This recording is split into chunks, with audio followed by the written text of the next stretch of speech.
keep in mind, as of right now, there is not a criminal charge against Mr. Hart. Now, obviously, the allegations the SEC made, if true, could potentially raise some criminal questions, right? But the DOJ has not yet acted. I know Eric gave his view that he thinks that something is forthcoming.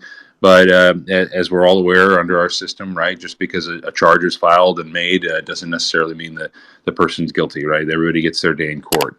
But, as of right now, there's no criminal charges. This is a civil complaint made by the SEC. Yeah, so just to follow on that, the SEC has no jurisdiction to bring criminal complaints. So only the Department of Justice can bring those, or a state, attorney general. So it's purely civil right now. Because they are making lawsuit against a lot of people. Not just Richard Hart, is against the whole ecosystem. So we should be careful on who we cheer for. That number one. And number two, the SEC cannot do anything. It's not a security, it's a commodity. So it's not even under their jurisdiction.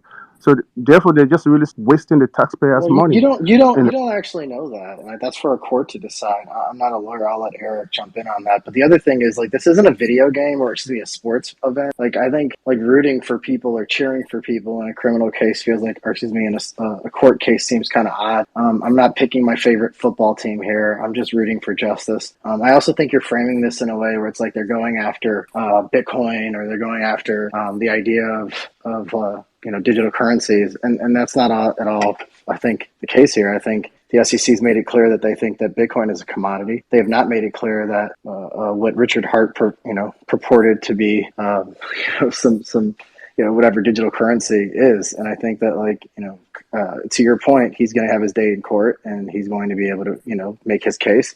But you're also presupposing that all of this is also not true. So I think, wait and see is probably a much more prudent approach. Sorry, Eric, you might want to. Yeah, that's great, John. Just as a housekeeping matter, for those interested, and again, all we have at this point is the complaint, the civil complaint filed by the SEC. And I put that, for anyone who's interested, into the nest. You can click on it and see the link from the SEC's website outlining the complaint and the allegations. And yeah, I understand, but I hope I was clear, and thank you guys for clearing out that it's just a civil action right now. There's nothing criminal. I mean, we've been having civil lawsuit all along ever since, and the SEC has been losing. But this is okay. I think Richard Hart will come up on top. So I'm just curious. I mean, first of all, King Daniel, thanks for coming up and kind of giving us your perspective on this, because I think it's good to get different people's perspectives. And I'm just curious, what do you think is the goal of the SEC? To regulate securities. Right. Okay. And so why do you think then that they're suing Richard Hart? That I don't know. I mean, I've read through the whole paperwork. I have not really seen anything they're suing him for. Well, why don't we have Eric chime in on this?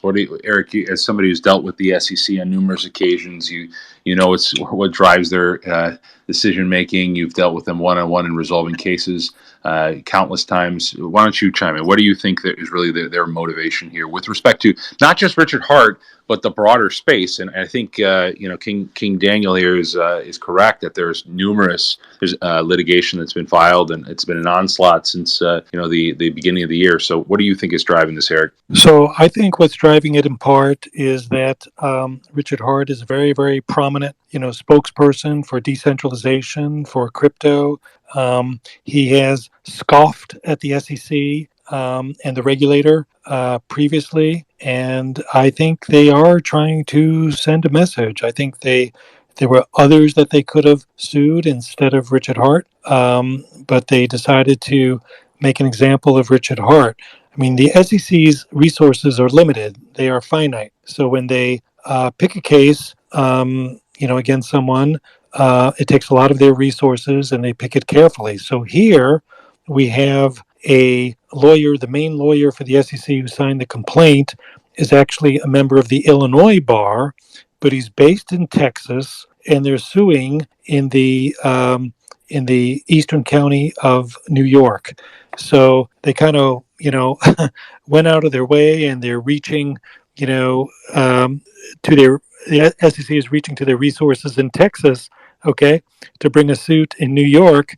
And what it shows to me is that, they're really going after Richard Hart to send a message that the SEC firmly believes, especially after the Ripple decision, that tokens are securities, and they're going to try to get a different opinion on it from a different judge, within the same, same regional area, so to speak, and that they're trying to send a message to all those would-be promoters of tokens out there, and there are many, many of them, and people who come up with token-like digital assets, that they should take heed. And Yeah, I'll just state it just as an aside very quickly. It's kind of amazing. I think Tenrero is one of the enforcement counsel that's listed on the complaint. He's the more senior. I think he's supervising the Fort Worth office, but he's on, I think by my count, at least five of the major pieces of SEC litigation that has been filed against crypto at large, right? So it just shows you how small of sort of a staffing unit they have that's dealing with a very fast growing industry, right? That's billions of dollars at stake here. And Eric's exactly right? These are finite resources, and they have to pick and choose. But Eric, do you have anything else, or we can go to some? Yeah. So one thing, listen, I mean, of course, normally when I'm professionally engaged, I'm up against the SEC, okay? But I do think that the SEC, they are fundamentally and at their core, their mission is to protect investors. And I think they must have felt that a lot of investors were getting taken advantage of in the hex space and Pulse chain. Now, I know, people who are devotees of hex would probably object to that. But I think probably the SEC saw some activity in Hex and Pulse, and Pulse, was, I think, recently launched or relaunched, that got the SEC, motivated to bring action quickly against Mr. Hart. Great. So let's try to knock out as many of these questions as we can. We're going to go to Top Gun. Go ahead. Thanks for having me up. I actually am proud community member of the Richard Hart community and around Pulsechain. I actually want to comment that Eric, I think, had a lot of good points when he was saying why the SEC might be targeting Richard. I mean, he has been very out and flamboyant with a lot of his marketing tactics, and definitely outrage marketing was an entire theme, which could aggravate a lot of potential investors. There were delays with Pulsechain, which inevitably seemed to hurt the Hex price, which was his original standing asset. With that loss of value in the standing asset, waiting for Pulse to launch. After its launch, there's also a coming documentary. So it does seem like it would be the ample time for Gary to target and act. But I do feel personally that it feels like Gary Gensler has had a bit of a targeting hard-on for all of crypto, with more of a shotgun blast, like throw the spaghetti at the wall and hope something sticks, so that they can get their target reasoning of what's a security. I mean, when asked by the Congress Commission, when it was under a lot of heat, he stuttered and stammered and wouldn't classify or deny anything as a security. Basically, if you go back and watch the congressional hearing in which he testified, it was a train wreck, in my opinion. Sorry, thanks for letting me come up and speak. Eric, any comment on that? No, I think that was great, and I think you're right on that. And I think that, listen, I mean, big picture, really big picture, the reason why the SEC is bringing all of these lawsuits, let's face it, is because Congress has really failed to come up with a comprehensive digital assets program. Okay, so so people are out there doing their own thing, and the SEC decided, well, if Congress isn't going to act, then we're going to do our own thing, which means sue a lot of people, and especially the people who are out there. That's great, Eric. That's spot on, and I think that part of the reason I've said this in other spaces, part of the reason why I think you see this deluge of enforcement actions is because there was real hope that there would have gotten some bill passed. There was crypto lobbyists were pushing very hard for something to get through Congress in 2021 into 2022, and obviously they couldn't get it across the finishing line. So I'm going to do a quick audible here. I see we still have some hands up, and we'll get to Joseph next, Joseph Carter. But before we do that, there was one question I wanted to make sure got asked, and it was sent to me privately.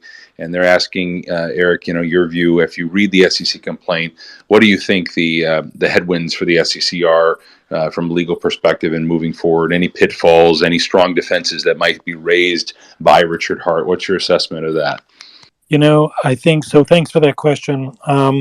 People who raised that, I think that I think if I'm Richard Hart, then I really, really key on that Ripple decision, and especially with the, what I would call the programmatic, algorithmic kind of, trading that was deemed by Judge Torres to not violate securities laws.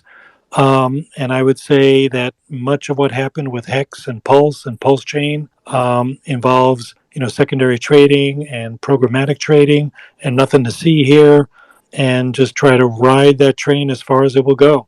And I think that's the best argument he's got going for him at this point. Okay, we're going to go to Joseph. Go ahead, Joseph. Thank you, gentlemen, for the expertise. I'm actually an investor in Pulsechain. I'm heavily invested in the Richard Hart ecosystem, including projects outside of the ecosystem. Understanding the SEC role, and it was clear when they said that when they talked about investor assets. And my question is, what is, as a U.S. investor in this stuff, what are our rights? I don't feel like I got protected by the SEC ever since the SEC decided to put their narrative out there in the media, understanding that they petition courts for those decisions, for those viewpoints. I lost multiple zeros in what they call my investments. We've been hurt directly. To me, that was a direct attack on me, my family, my business. Also, hurt indirect. Uniswap, the most successful decentralized exchange on Ethereum, decided to not allow trading of other assets for my asset that I own on Ethereum as well. Is there any rights that Yes. we can think about? Yeah, I would love to hear So those rights. no, I'm gonna turn this off to Eric, but you raised a subject near and dear to my heart, and I'll just say it briefly because we deal with this regularly, right? And I think if you were involved in the space for the last several years, you know that the space is rife with all sorts of shenanigans, scams, ways to defraud people, people that are breaching contracts, people that are breaching terms of use, and what we do every day, right? I mean, that's the core of our practice group here from a litigation perspective, because there are people that have legitimately had their rights violated, and we've pursued actions against exchanges. We've also represented exchanges. We've also filed claims against developers and people that engaged in securities fraud. I've filed those in multiple jurisdictions across the United States in the last year, and one of the reasons why Eric and I have been so busy is because people think that because they throw up a quote unquote decentralized, that somehow absolves them of legal liability. Well, make no mistake, if you're violating the law, there is civil recourse, and you don't have to just look to the SEC to enforce your rights, as Eric well knows. So I could talk about this for an hour. It's a great question, but I really want to hear from Eric because I don't get the chance to do it as much, and he's been doing this for close to 40 years. Well, just to keep it in perspective, I'm looking at it as the SEC violated my rights. The SEC hurt my funds that I put into it directly and indirectly. We got. I mean, the community is large and it's successful with active builders and active users.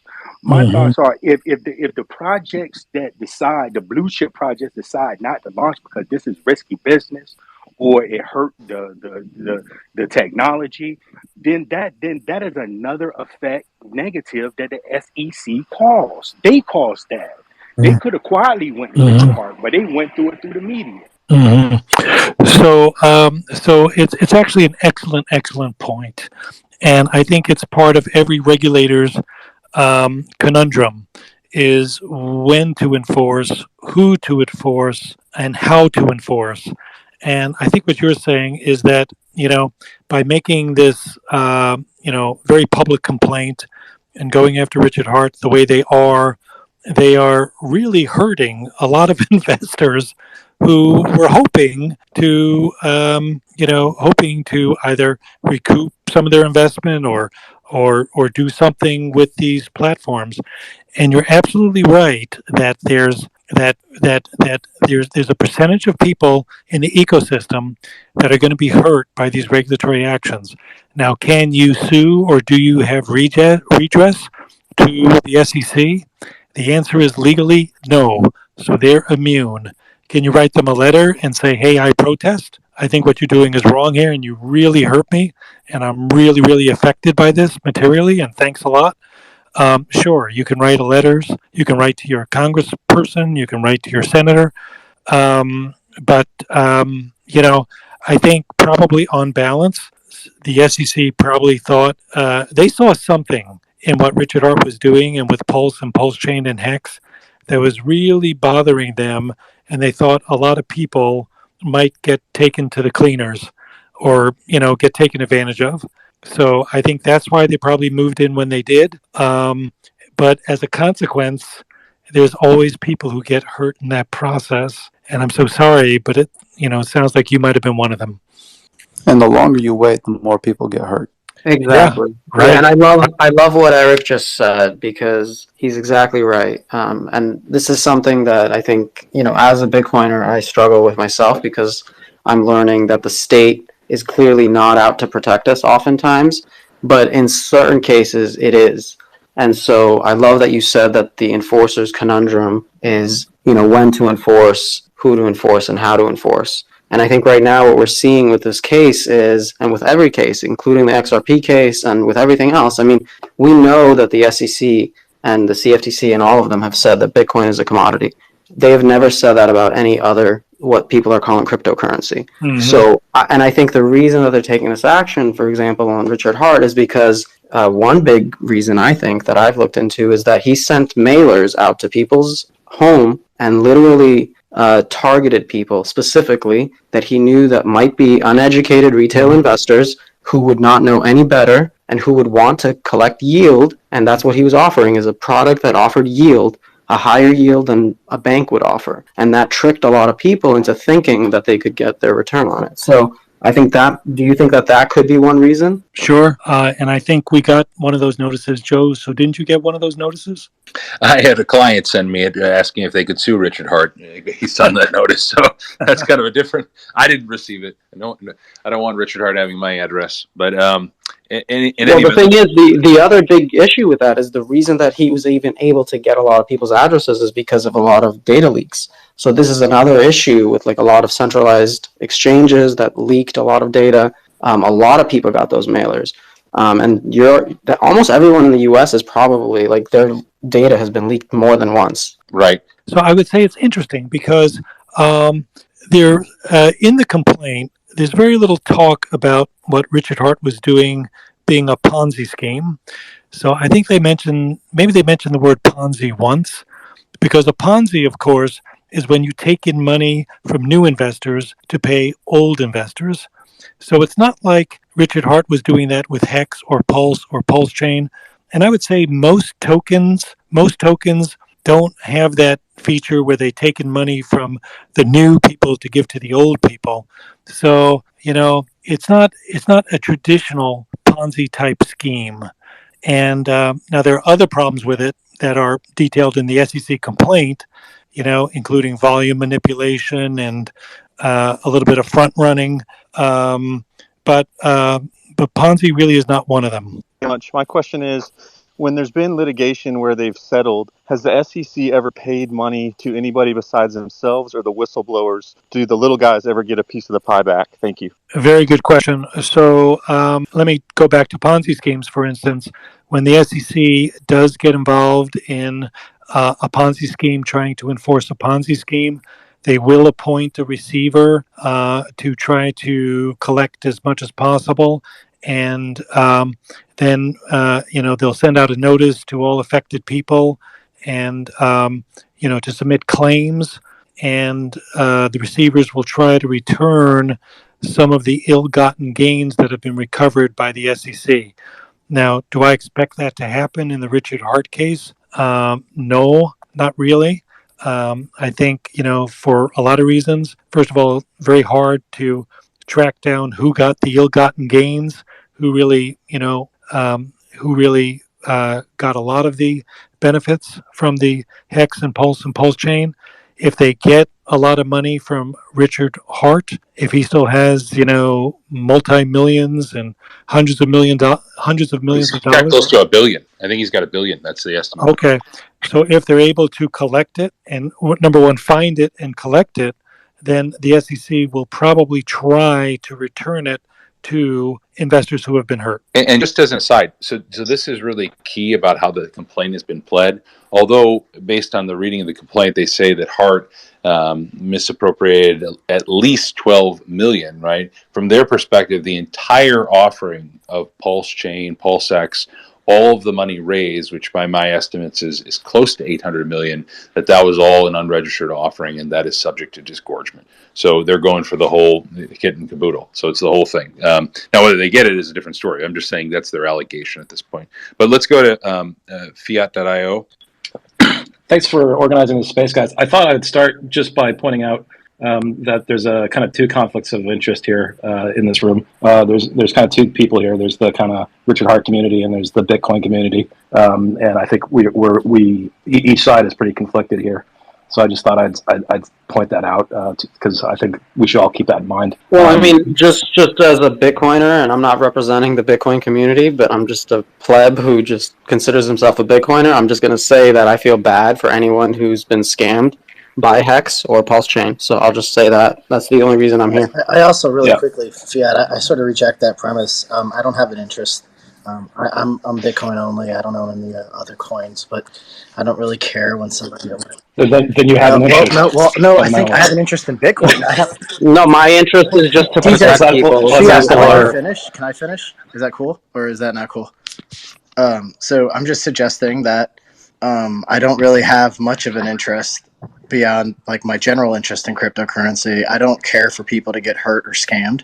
And what happens to Richard Hart, in a few months will not affect my sleep tonight or any night between now and the time that he faces whatever charges he's facing, civilly or criminally. So I understand the premise. I just reject it. And I think that the first part of your premise makes sense. If you own a bag of Hex, you're probably really interested. But that Hex price is probably not going to have much material impact on my net worth. And so I generally don't care. Yeah, I appreciate it. Just everybody, we're really trying to just have a good discussion here. We got a very experienced. Yeah, I was going to say, let's take advantage of lawyers. Let's just take this, and it's a point well taken. Everybody has a bias, right? Everybody has a bias. So let's just start with that premise. And Fiat, why don't you give us your? That's fine. Yeah. So I guess two questions I'm interested in. One is, how does Richard Hart being offshore impact this case? What's the kind of implications there? And then the second one is, much of the marketing that you guys mentioned, like e.g. the mailers, didn't come from Richard. It would have come from third parties. And I can agree that some of this was, probably promising things that you should never promise, right? But how does that impact things? Right. That's from third parties. I appreciate the question. I'm just going to add one more wrinkle to it, just so Eric can respond to it comprehensively. So the reading, right? And this is one of the sort of interesting parts of this space where you get these decisions and get more guidance through every court decision on it. Is that if you read the Ripple Labs decision from Judge Torres, obviously it would behoove you, if you're a token issuer, and I know Eric, you've talked with token issuers and others. It would behoove you to sort of distance yourself from the promotional materials, right? Send out bots and Telegram groups and others to sort of carry your message for you and not have it directly tied to you. So I'm not saying that's what Hart did, but I'm just telling you, from your standpoint as a securities lawyer, what extent do you think that matters? The fact that there could be some space between the people that are actually sending out promotional materials and mailers, and at least from Judge Torres' opinion in the Ripple Labs decision, she cites that in particular as one of the reasons why the secondary market sales were not investment contracts. What do you have to say, Eric, to that? Eric, I think you got to hit the button again. Yeah. Okay. The SEC always looks very carefully at who is sending out the promotional literature and what the promotional literature says. And if they're unsupported claims and if it's hype, then it can be a problem. I agree with you, Joe, completely. If you are a developer or promoter of a token or class of tokens, you want to separate yourself as much as possible from the hype and from the promotion. If others do it who are unaffiliated with you, then you know what? The promoter had nothing to do with it. It's just people getting carried away. What can I do? Um, but in Richard Hart's case, there are so many YouTube videos and there are so many articles and media, digital media presentations where Richard Hart is promoting Hex and Pulse and Pulsechain that, it's an overwhelming body of evidence in terms of, his promotional activities. So that's on that. On the offshore implications, what are the offshore implications? Yeah, so he's in Finland. It's alleged, and he could try to ignore what's going on in the United States. But what will happen is, if he really ignores it and doesn't hire a lawyer, then he will a default judgment will be entered against him. Okay, and so if he tries to get into the United States, then he'll be arrested. Okay, and held in contempt. But more than that, the Department of Justice, as I predict, will get involved very soon and file their own, indictment and charges against him. And then I do believe we have reciprocal extradition with Finland, and then he'll be extradited and he'll have to stand trial for allegedly using some of the proceeds to buy personal luxury items, using money that didn't belong to him. And so anyway, so I think if he chooses to ignore and just say, they can't touch me, I think he's going to be wrong about that. Thanks, Eric. We got Gary Gensler, the fake Gary Gensler, has had his hand up for a while. So why don't you go ahead, sir? Yeah, thanks. Hey, a quick question here. So I've read the 27-page complaint, and it's full of inaccuracies. It's full of a ton of inaccuracies that I don't know how that's going to affect the SEC's case. But for example, they make the claim like, okay, when you purchase Hex, it's automatically staked. That's bullshit. It's not. 90% of the supply is not staked. So a lot of their arguments is where I'm getting at. I won't give every example. There's too many of them to give. But a lot of their arguments, they did absolutely no research or very little research into what goes on with Hex, Pulsechain, Pulsex, and they put this lawsuit together. It's crap. It's one of the worst things I've ever read. So how does that stand up in a courtroom? So the example I gave, when that's presented to court, say Richard Hart does present himself, and he argues. I understand the question to be, what about all these inaccuracies in the complaint? How do we treat that? How do we deal with that at trial when the SEC is saying things that are fundamentally incorrect? Eric? Yeah, so I think that will be, something that will advantage Richard Hart, because I think you're right. I think, at best, the SEC complaint was a superficial treatment of what goes on with Hex and with Pulse and with Pulsechain, and what Pulse was trying to do, for instance, and Pulsechain. And you're absolutely right that somebody who buys Hex does not have to stake it. It's at the discretion of the owner of that Hex. So I think Richard Hart's lawyers will be able to say, you see, the SEC was superficial. They were out to get him. They really don't understand this ecosystem, but ultimately they're going to have to prove or show a judge why it's not a security. And now there are some unhelpful comments that Richard Hart has made in the past by calling, and the SEC says this in the complaint, by calling Hex, the ultimate, or something like, the first certificate of deposit or tokenized certificate of deposit. Certificate of deposit sounds like you're earning a return, like a security, like an investment contract.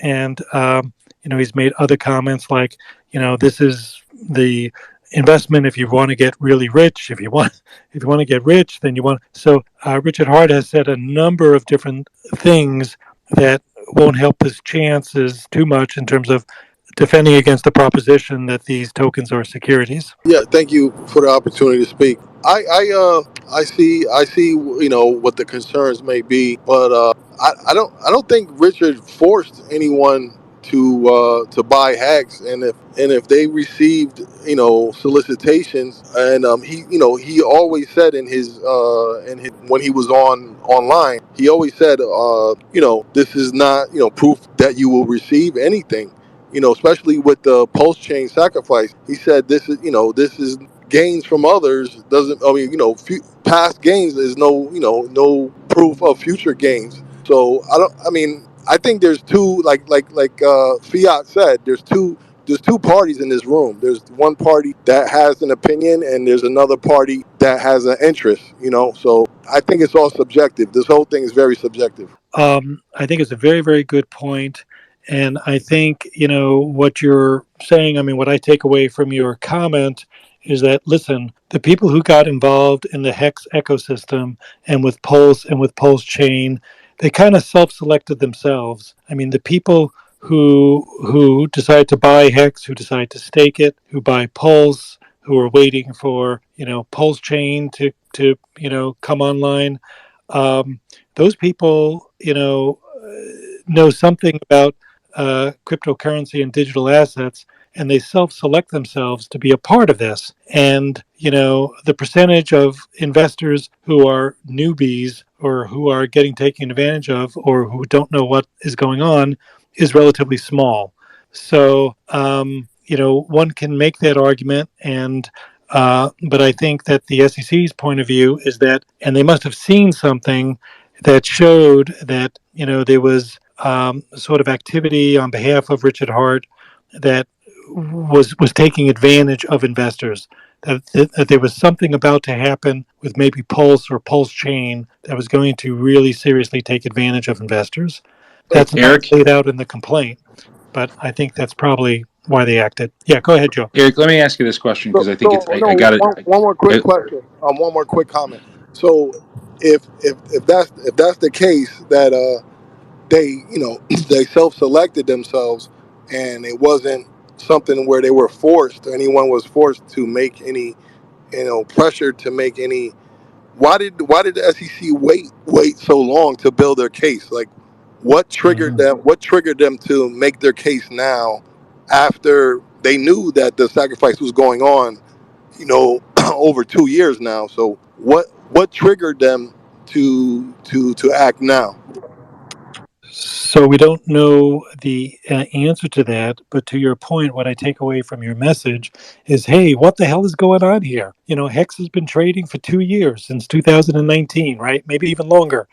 um, and the people who are devotees of that token, by and large, know that token very well. So here we are trading, and we're trading it for years, and we're riding it up, and we're riding it down, riding it up, riding it down. So why now is what you're saying? Why now?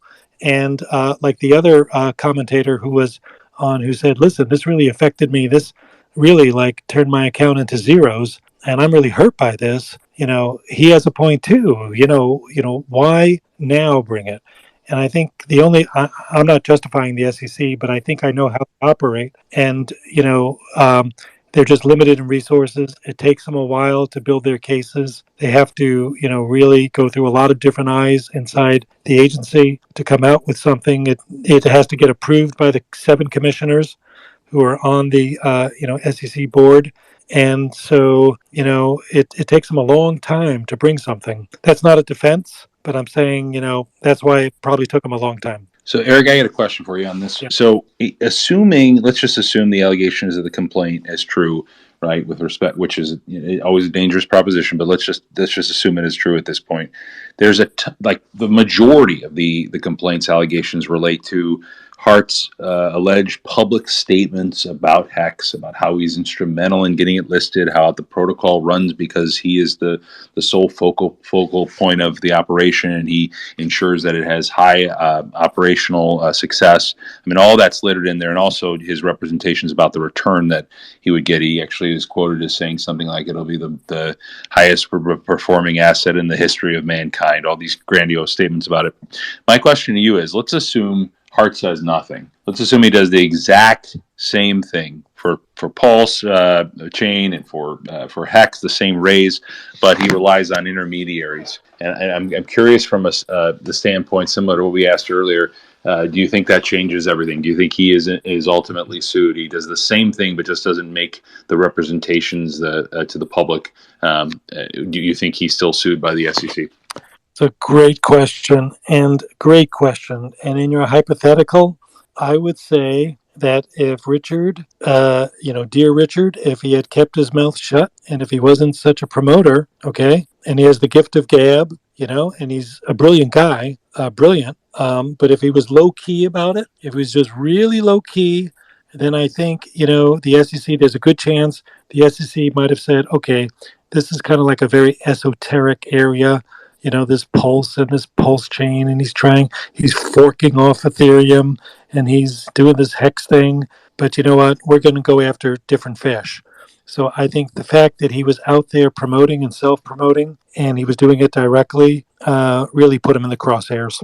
We got more hands up, but briefly, I see Robert's joined the stage. Robert, did you have a question, or are you just hanging out? It's sort of just hanging out. Want to immersed in the election stuff, the indictments, all that, and I just sort of kind of keep up occasionally with what's going on in finance, with an eye out for this encroachment by programmable currency and the government basically wiping out private crypto. I'm still so concerned about that. So I'm just listening. Thanks for having the space.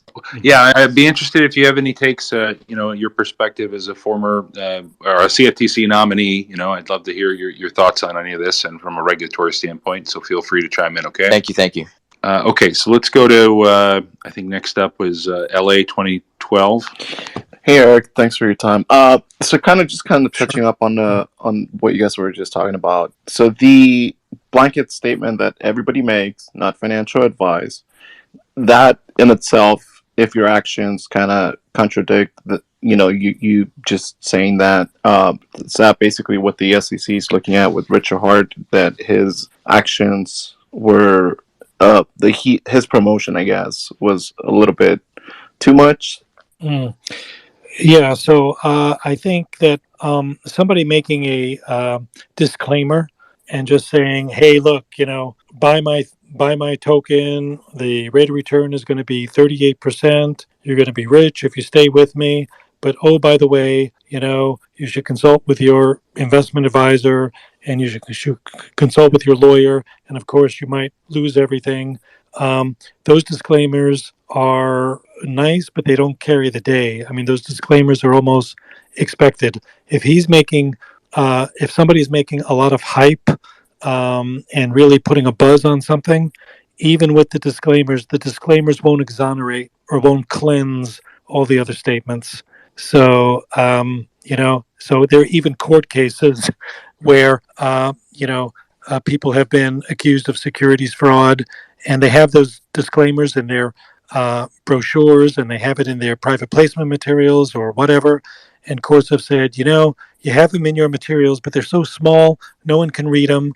So, we're going to focus in on the hype instead of these disclaimers. So the disclaimers won't save you. That's great. Thank you, Eric. And I see Alex has joined the stage. Alex, pleasure to have you. Do you have any questions from a legal perspective about this case? I actually was just going to comment on the disclaimer thing really quick. I think when it comes to disclaimers like that, past performance, yada, yada, I think those are kind of designed to protect you if you're giving financial advice. And normally you have to have certain types of licenses to promote certain or sell certain types of financial instruments. Right. And that's different than if you're issuing and promoting an unregistered security. So those are two different things. It's important that people don't conflate that. Agreed. Thank you. Eric, maybe you can respond to this question. I got 2 DMs about this so far of people that are fairly passionate about Hex, and they're concerned about this litigation. One of them writes that do I have any liability myself continuing to hold Hex? Why don't you answer that if you can? Such a good question. And you know what? I had thought of that earlier and I failed to raise it. So here's the way it would go. So if Richard Hart is found to be liable under the civil action, okay, and if the SEC were to appoint a receiver to say to the receiver, okay, now go find out who received, outside gains trading Hex or trading Pulse or Pulsechain, and try to recover some of the, or get a disgorgement of some of the profits that these people made. And maybe, the SEC or the receiver would be able to identify, the top 500, top 1,000 people who seem to profit at one time or another in these three, digital assets. Could they come after people who either, held Hex, traded it, or, Pulsechain? Could the SEC do that? Like I said, the SEC would appoint a receiver to do it. Um, it would be, very, very difficult, I think, for the SEC to do. It's not typically done, but could they do it? Yes, they could. I mean, it would be, very hard to try to get somebody to disgorge who, say made $1 million trading Hex, but that was in 2020, 21, and has since, and now their investments have gone down considerably, and they're no longer in Hex, Pulsechain, or Pulse, and they haven't been for a year and a half.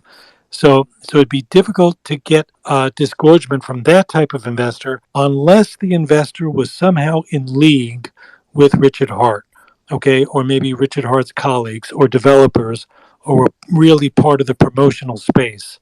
So if you're an investor in Hex, Pulse, Pulsechain, and you were somehow connected to promoting it, and there's like evidence that you were promoting it and you made money doing it, then there is a risk. If you're just a normal kind of investor and Hex intrigued you, Pulsechain, Richard Hart intrigued you, but you really weren't connected, then I think you're probably safe. Thanks, Eric. So let's go to Noonie.plus. Hey, what's going on? Can you hear me? Yeah. Yes, sir. Hey, I just got a question. First of all, I'm really enjoying this space. A lot of the ones that they've been putting on, it's just been a bunch of people pretty much dogpiling on the situation. But at least here, it's like people are actually trying to give out realistic answers. So I appreciate that, first of all. Secondly, Brandon from Rags to Riches, who is a Hex streamer, was on with I forget the dude name, Scott something, but his crypto or his Twitter handle is Wolf of All Streets. And he made a point today that, and nowhere in the filing does it mention that, Hex, Pulse, or Pulsex is a scam, Ponzi, pyramid scheme. And I'm just kind of curious because he also then went to the SEC's website and, searched for those words. And there's plenty of press releases of them charging crypto and stuff. So I'm just wondering, does that have any relevance as far as the totality of it, that those are not things that I guess were levied against Richard specifically in this suit? Yeah, just before Eric goes, I'll just tell you, the core allegations for those, and by the way, I pinned the complaint in the nest if anyone wants to check it out. But there are fraud counts against him. There are 10B violations that have been pled, and there's also an unregistered offering the account that's been pled. So Eric, why don't you break that down a little bit more? Yeah. So Dot Plus, that was a excellent question because you're right. There's no allegation of Ponzi really in the complaint against Richard Hart, because Richard Hart was not, a classic Ponzi is you take from the new investors to give to the old investors, so the old investors feel like they're making money. And there's no Bernie Madoff pyramid scheme that's going on here. So what the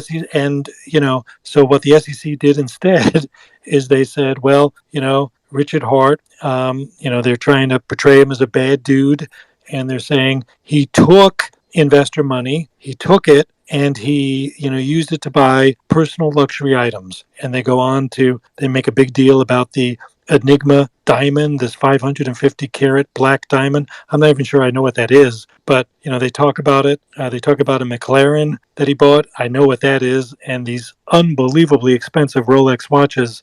So they're trying to, instead of accusing him of Ponzi, they say, well, he took some other people's money and he used it for personal benefit. But to your point, if this goes in front of a jury, okay, a jury, they can't say that Richard Hart was a Ponzi schemer, okay?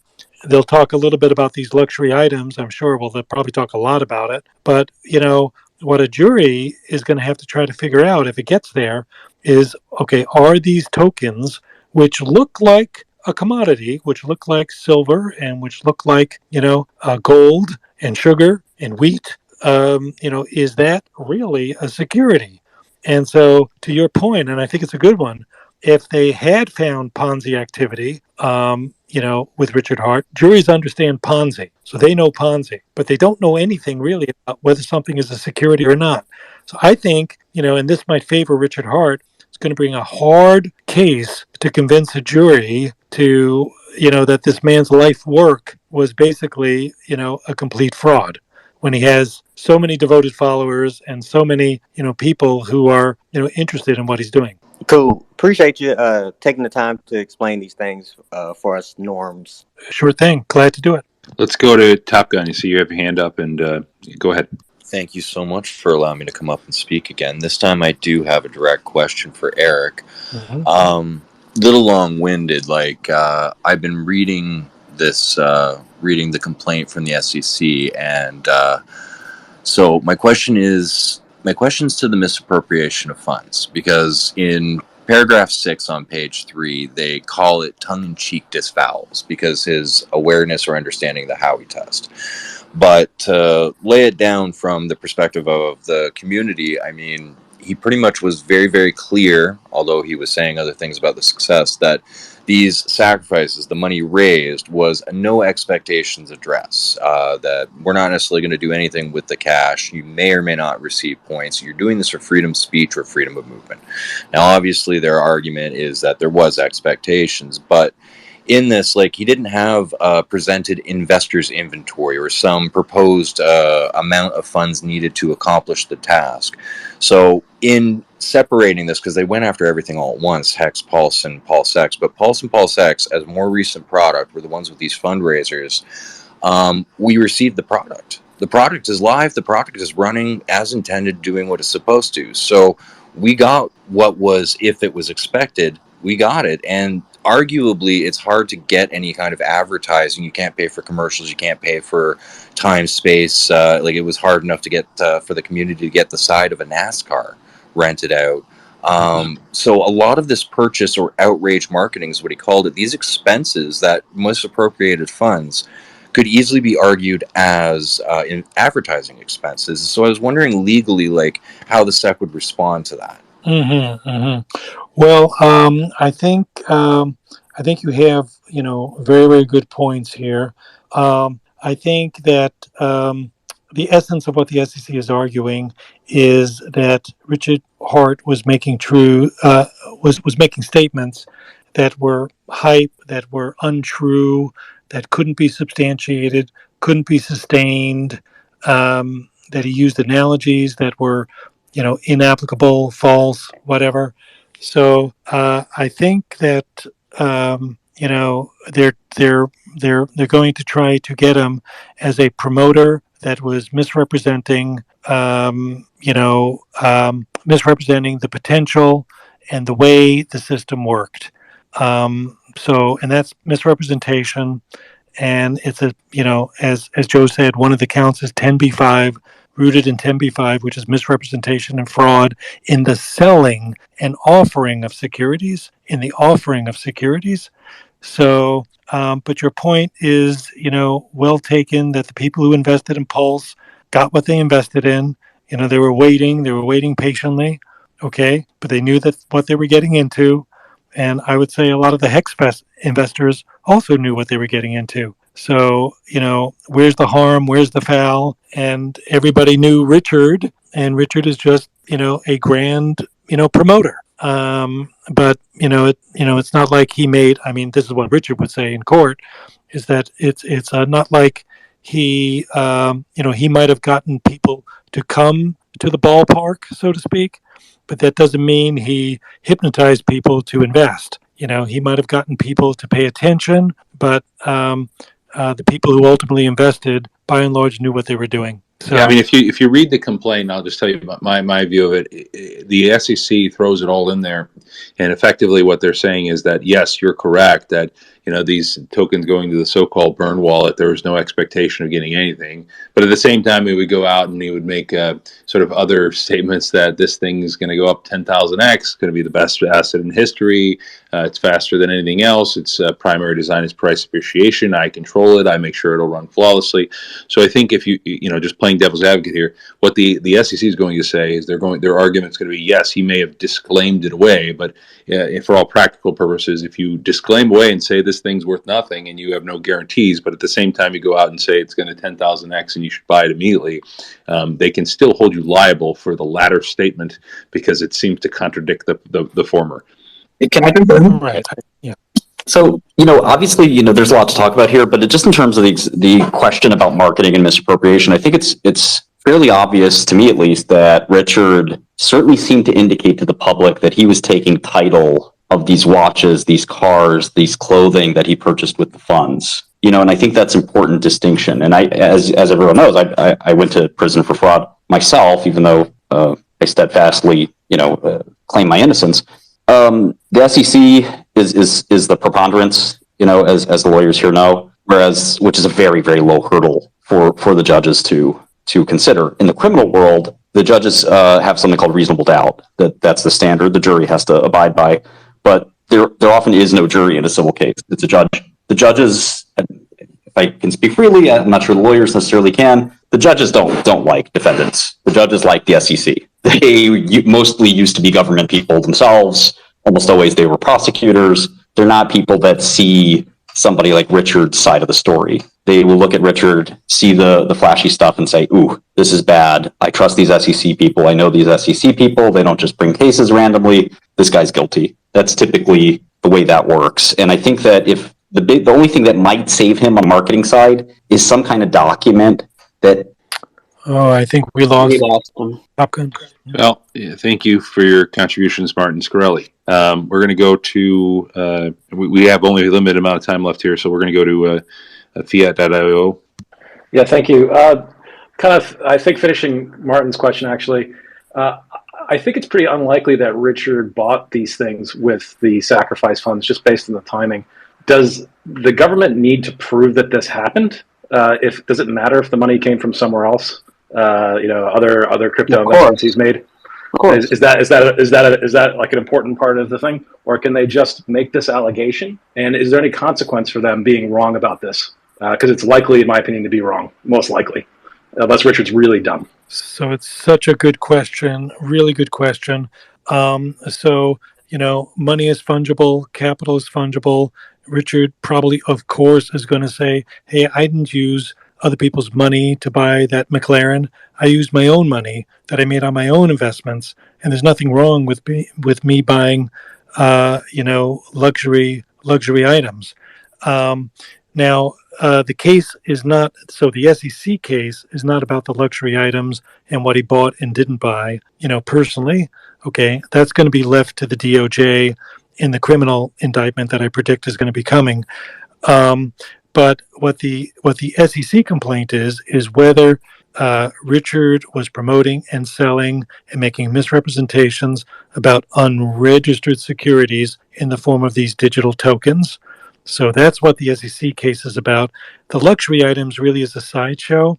And unfortunately, if the SEC is wrong about it, there's something called a litigation privilege, which means when you put something in a complaint, even if it's wrong, you can't, sue. Well, you certainly can't sue the SEC. They have immunity, but you can't sue a third party for putting something in a complaint if there's any kind of factual basis for it, unless it's completely made up in bad faith.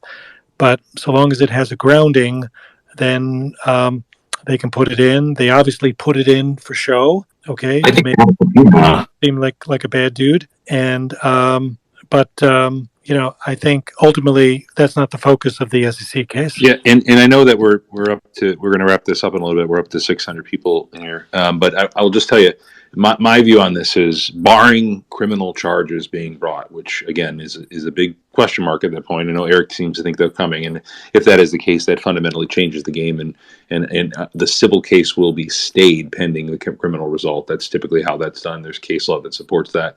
But barring criminal charges, right? My view on this is that it's very, very likely that he just is defaulted, that he does not participate, does not appear and defend the case for the simple reason he seems to have ignored the SEC's efforts to investigate him previously. So I would expect a default, barring some sort of basis for extraditing him, which would likely be a criminal case.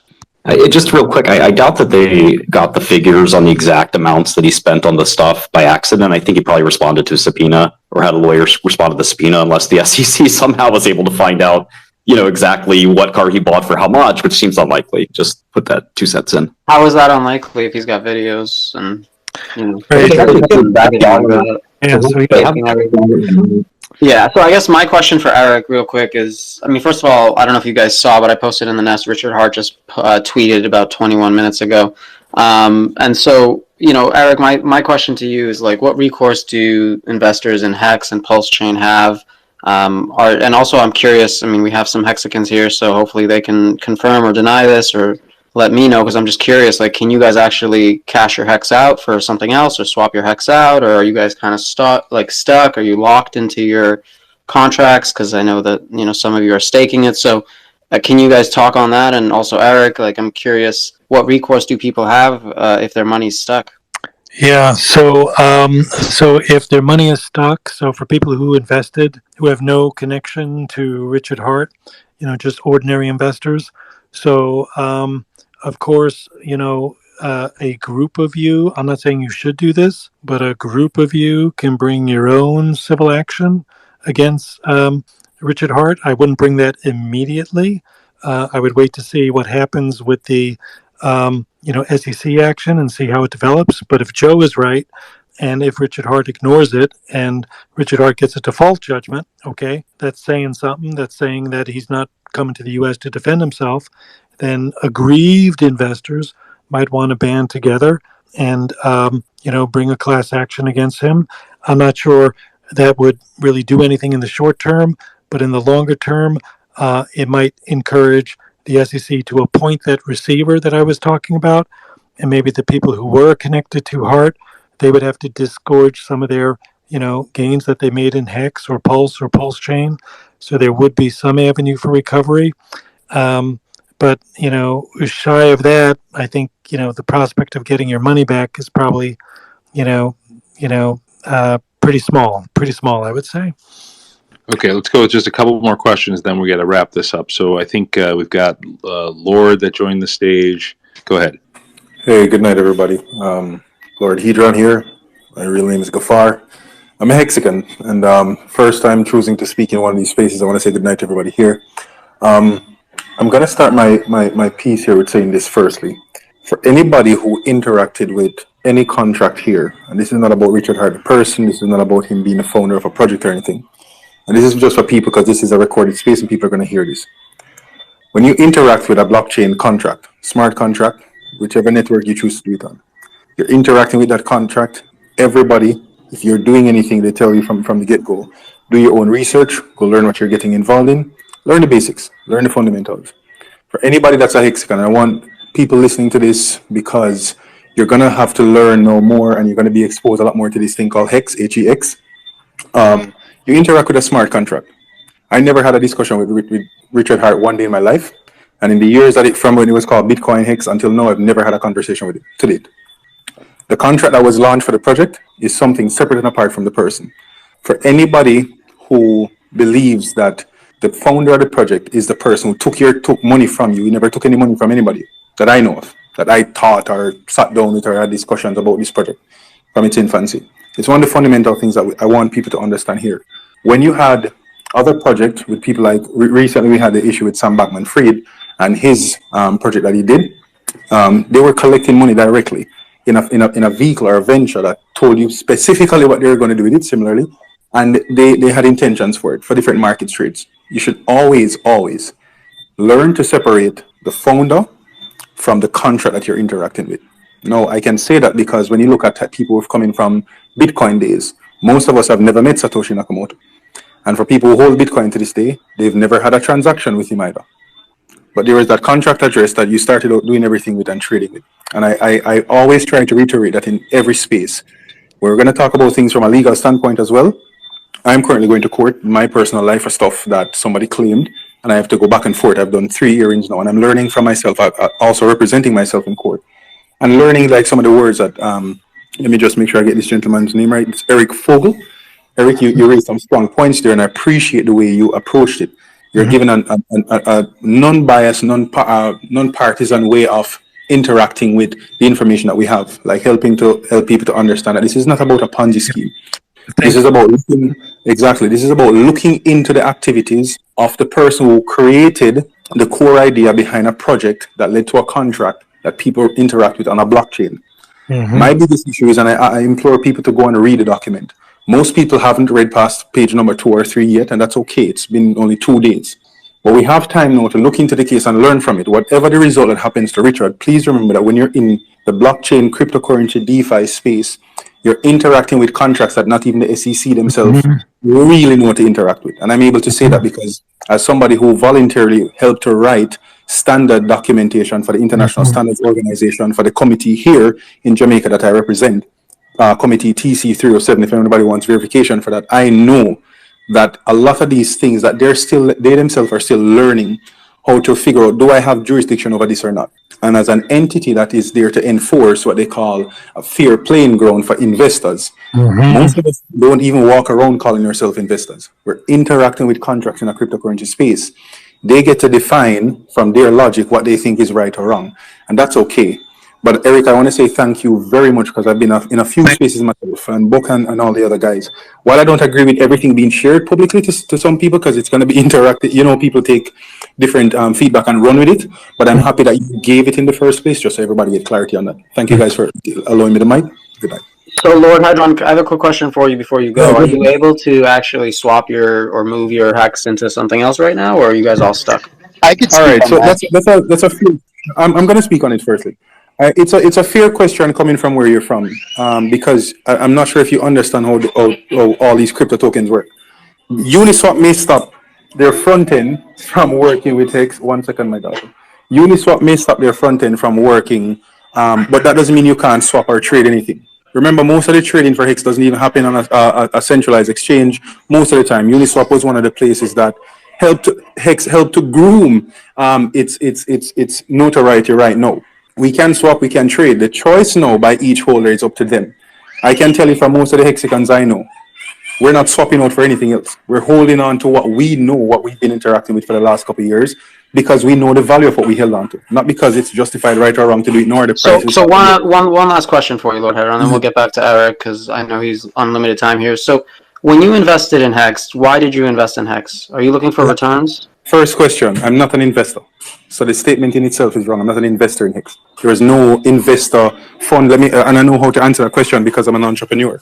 When I'm raising capital, somebody's becoming an investor. Nobody tried to raise capital through me. I'm not an investor in Hex. Okay, well, why did you buy Hex? What's your goal with Hex? That was a choice. Right, but what's your goal with it? Like, is it to increase your money? No, let me right, speak. So then isn't that an investment? An investment of money? Let me correct you on that statement. I can choose to go outside and go to the shop and buy a product off the shelf. Did I make an investment into that business? No, it's a shop. Somebody owns it. Somebody operates it. I interacted with a blockchain contract on choice. So when I can say that to you, it's because we have to now start differentiating a decision to buy or sell or send or receive. They're different terminologies, and we have to understand. Not even understand, that's a disrespectful term. We have to comprehend those differences. When somebody chooses to interact with a blockchain contract, that person is making a choice.